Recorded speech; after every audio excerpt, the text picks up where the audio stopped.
Hi guys, before I go over the Predator, I just want to actually answer a question that was posed by generalsplatton. So this is going to be part of a video response, and what he wants to know basically, what's probably the best way to go about painting and building a Forgeworld vehicle, or any resin vehicle for that matter.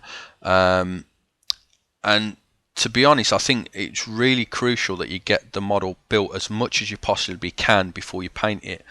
And there is a real good reason for that. Unlike plastic miniatures that you can paint absolutely beautifully as individual parts, and then you can put a drop of plastic glue on them and the glue will literally melt through the paint and you can build it that way, which is a very viable option, and a lot of the pros out there, if you like, that's how they actually go about painting their stuff.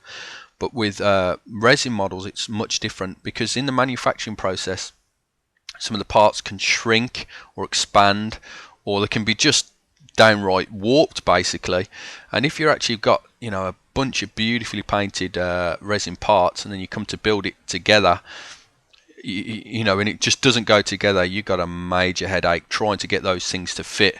So I think the most important thing is getting it built to a stage where the model's structurally sound, and you've got all of the difficult parts lined up and green stuff gaps and that sort of thing.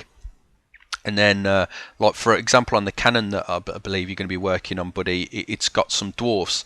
Now those are not going to pose any problem whatsoever to actually gluing it on, so you can definitely glue those on after the cannon's done. And any, like you know, if there's chains hanging off it and those sorts of things, those can all be glued on afterwards to actually make it easier to get your paintbrush into all those nooks and crannies. But I do believe that actually building the vehicle is the most important thing. I do it with all of mine. Like for example, I did a Predator recently, and the actual weapons were not glued on till after it was painted up, and the head as well. But the actual main bulk, the feet and the legs, they were all built, because again, you've got to get this structure nice and sound before the painting starts. So yeah, I hope that helps, buddy. But I know, mate, you've got a tremendous amount of skill. You're going to do a grand job. So right back to the Predator.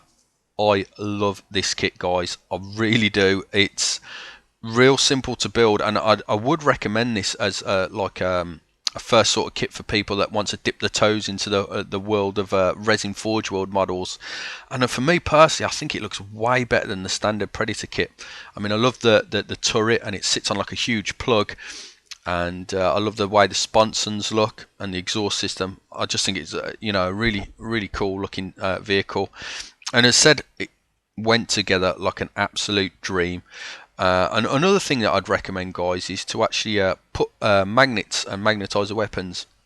Well, especially if you actually game, if it's just going to be a display piece, I suppose it's not really that important. But you know, what's that saying, guys? You want to get as much bang for your buck as you possibly can, and we know our toys aren't cheap. So to have the ability to actually take it with a conversion beam or the plasma weapon, you know, it doesn't take that extra longer to put the magnets in. And this kit, I'll be honest, is the easiest magnet work I've ever done. The holes are already pre-drilled pretty much, so you've just got to follow the guides of where the holes is to drop the magnets in, and just clip the pegs off on the light array that normally fits in the holes for the weapons there. But very simple job to do. I also like, which you would have seen at the start of the video, there's a big plug on the top of the turret that sits in the hole, so you know that turret's not slipping off anywhere. But yeah, that's it for this one, guys. Don't forget to rate, comment, subscribe, and I'll catch you in the next one.